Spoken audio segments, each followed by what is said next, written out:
Good morning. Today is August 9th. It is 5:17 in the morning. It is a Monday. Man, that weekend went by quick. Just staying busy.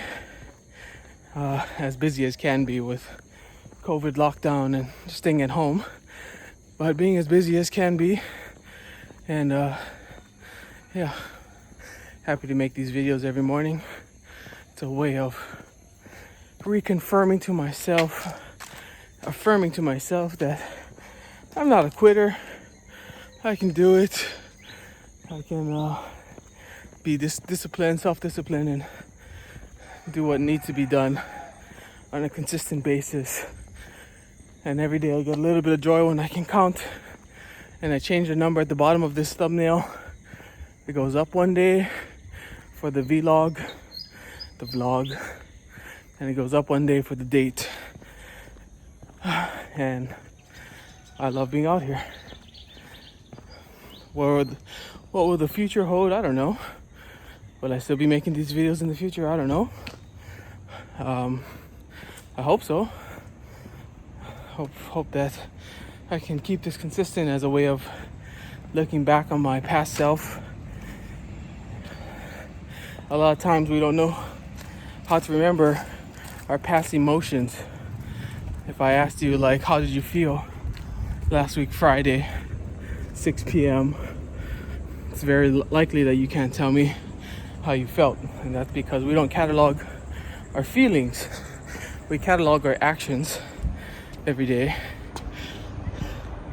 And even in journaling, it's something I just, I got to think about again, is cataloging the feeling, what I'm going through, instead of just cataloging what I've done, what I did. Because we look back on our previous selves for confirmation biases.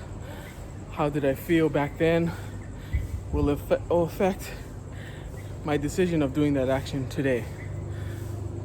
Did I have a bad negative reaction to that? Well, let that bad negative reaction, it's going to carry over to today, because it's called self-herding. Herd like a cow. Self-herding, you bring your own self in and make a decision based of all of your old ideas and your old feelings, and you associate that with that one action. And so I'm hoping that in the future, when I look back and I see that I was out every morning and doing my runs and making my videos, that I can reflect upon that to gain some motivation later in life, if I really need it.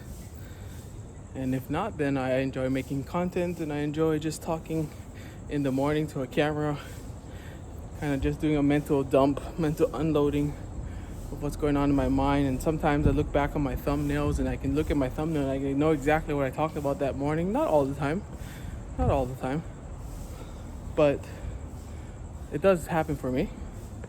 There's a thumbnail I look at all the time, and it's just got three highlighters on the cover. And I'm like, I know exactly what that thought is about and what I talked about that morning. And it's because that was kind of a really new thought for me about doing your daily highlight.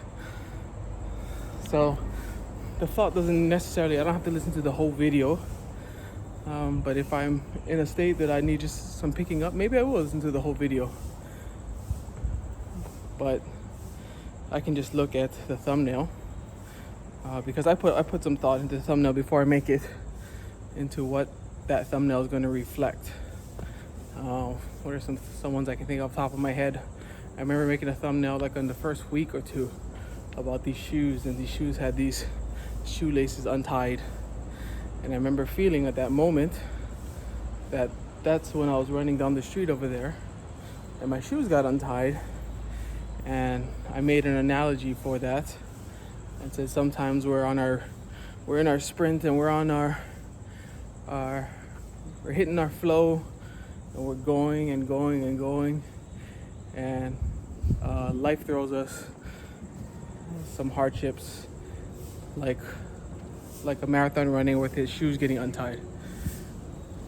So one, I could have stopped running and I could have bent down and I could tie my shoes, or I could have just flailed my legs and get the sprint part done, stop, and then assess the problem. So yeah, I just remember that thumbnail, and sometimes when life throws you a monkey's wrench, then you gotta stop and just say, hey, am I gonna just power through this until I can take a break and then just flail with flair? Or am I gonna I'm gonna stop now, stop the momentum, and address the problem right now? Both are okay, both are fine, but it's your choice, because stopping right now could stop momentum, and it'd be hard, like a locomotive, to get started again. Once a locomotive is moving, like there's no force in the world that can stop that thing, you know. But even a simple pebble, or maybe not a pebble, but a small rock can stop a locomotive from even starting to move. But once that thing's going and you try to throw a rock in front of it, it'll knock every rock you can throw at it out of its way. So sometimes if we stop and we're looking for, or we're thinking about stopping, we just got to remember that if we stop, it takes a little bit more drive to get started again. All right, we talked about the rocket. It blows 50% of its fuel in the first 2 minutes. Because why? Because it's fighting gravity, and gravity is the thing that's trying to pull the rocket down, and so it has to like have explosiveness from the beginning. But as it gets farther away from the Earth, then the power of gravity lessens, and so it doesn't have to use as much fuel, but it takes just so much energy in order to just get the rocket off the ground. So sometimes it takes us just a lot of focused energy to get us up in the morning, to start reading a book, to just power through the first few pages. But once we find something that we can find some internal satisfaction, once you can find that in that book, man, this thought, I never thought about it, and I really can resonate with this idea here. Those are the kind of things that keep you saying, hey, you know, if I put a lot of effort into reading this book right now, like maybe there's a lot of other thoughts that I don't know, you know, because you don't know what you don't know. Maybe there's some other thoughts in these other books, and maybe if I just keep reading, then I'll keep uncovering these gems. Do they come all the time? No, you know. Sometimes I can get through, you know, 100 pages and not have a single thought that I'm like, okay, this really sticks with me. Other times I can read like 4 pages and I can spend like days just kind of just thinking about it. Yeah. Anyway, time to get up to the house. I think I just saw a truck, but I'm not gonna take any chances. All right, Jesse, you're awesome. Aloha. Keep it up, and we'll see you tomorrow. Love you.